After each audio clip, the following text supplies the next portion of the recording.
इस जीव के आगे दो आकर्षण है, एक श्रेय और दूसरा प्रेय। प्रेय माना ऐहिक आकर्षण। ऐहिक आकर्षण में सुख समृद्धि मानी जाती, लेकिन वो क्षणिक सुख समृद्धि जीव को भोगी बनाकर उसका तेज बल कुंठित कर देती है और जीव भुलावे में पड़ जाता है। यह लोक और स्वर्ग लोक के भोग अल्प भोग और ज्यादा रोग और दुख कष्ट मिलता है।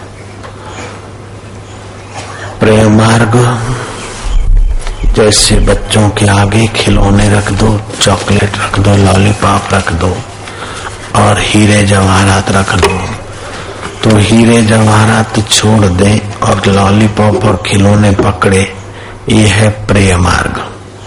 इन समझदारी से लॉलीपॉप और चॉकलेट की कीमत तुच्छ समझकर हीरे जवाहरात पकड़े तो हो गया श्रेय मार्ग। ऐसे इस मनुष्य के आगे श्रेय भी है, प्रेय भी है। श्रेय में थोड़ा धैर्य चाहिए, थोड़ी समझ चाहिए, तो श्रेय मार्ग में रिद्धि सिद्धि वैभव शांति शासन और सत्य जीवन की प्राप्ति होती है। और प्रेय मार्ग में अगर फिसलता है तो पैसा उपभोग आदि ऐहिक वस्तुएं तो मिलती है, बदले में दासता पराधीनता रोग जन्म मृत्यु जरा व्याधि दुख दोषानुदर्शनम के चक्कर में चलाता है। ये आत्मा उज्जवल अंगारे की नाई है। उज्जवल अंगारे पर जैसे राख पड़ी है, ऐसे ही इस पर प्रेय की वासना की राख पड़ी है। श्रेय कहता है कि छोड़ो और अपने सुख में जागो, अपनी महिमा में, आत्मा की अमरता में।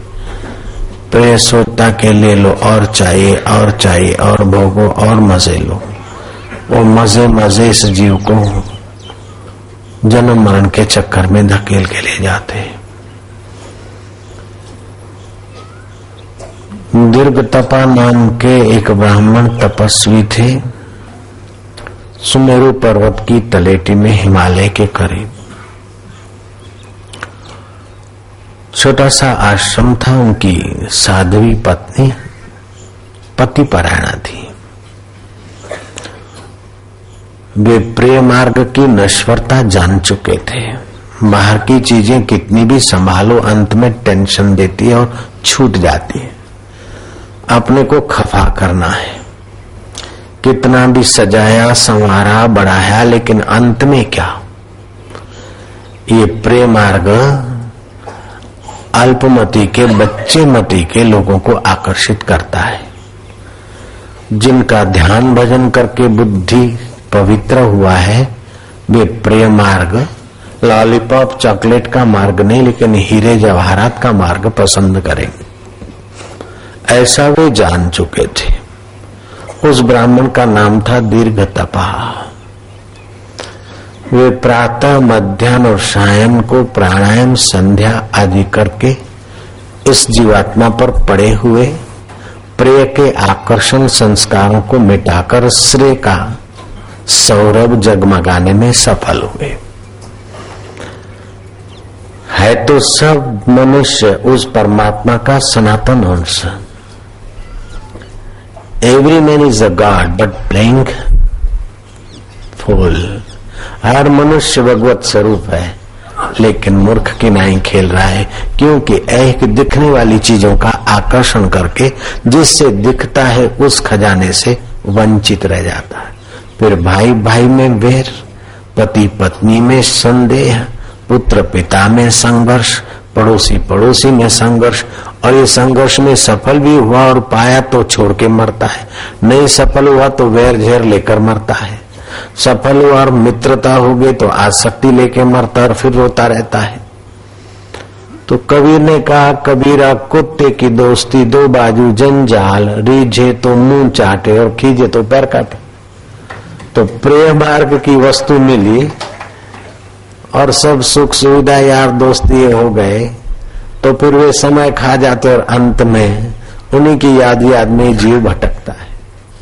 और नहीं मिली तो आए रे मैंने लाइफ में कुछ नहीं किया, मेरे पास कुछ नहीं हुआ, ये वासना लेके मरता है। लेकिन श्रेय मार्ग में चला और श्रेय तत्व की पराकाष्ठा आत्म सुख मिल गया तो यही ब्रह्मवेता हो जाएगा।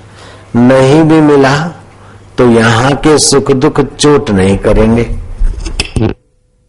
यहाँ का मान अहंकार नहीं देगा, अपमान दुख नहीं देगा।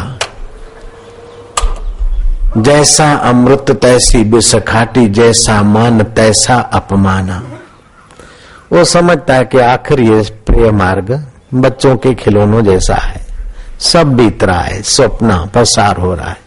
बचपन स्वप्न में पसार हो गया, जवानी के वे दिन थे, ऊंचे ऊंचे तरंग थे, एडमिशन के लिए भाग रहे थे, एडमिशन मिल जाएगी, हम कॉलेज कर लेंगे, कॉलेज कर लिया, ग्रेजुएट हो जाएंगे, सर्विस करेंगे, बिजनेस करेंगे, ऊंचे ऊंचे तरंगों पर हावी हुए और उन तरंगों पर रहे भी। लेकिन बुढ़ापे में देखो, रिटायरमेंट में देखो कुछ भी नहीं। ये करेंगे वो करेंगे वो पाएंगे, लेकिन करा पाया अंत में देखो तो कुछ नहीं, मौत के नजीक जा रहा है शरीर। तो श्रेय और प्रिय वेदों में दो मार्ग है। श्रेय माना शाश्वत सुखद मार्ग और प्रिय माना टेम्पररी थोड़ा सा सुख और परेशानी देने वाला मार्ग। जैसे बच्चा लॉलीपॉप खिलौने और चॉकलेट भी देखता है, हीरा मोती माणिक भी देखता है, तो अल्पमति के कारण ये चॉकलेट पसंद कर देगा, हीरे माती माणिक मोती छोड़ देगा।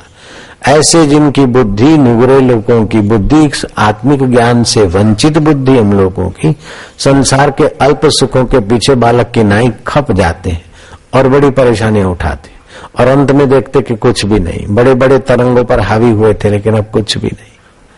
कह रहा है आसमां ये समा भी कुछ नहीं, रो रही है शबनम में ये नजारे कुछ नहीं।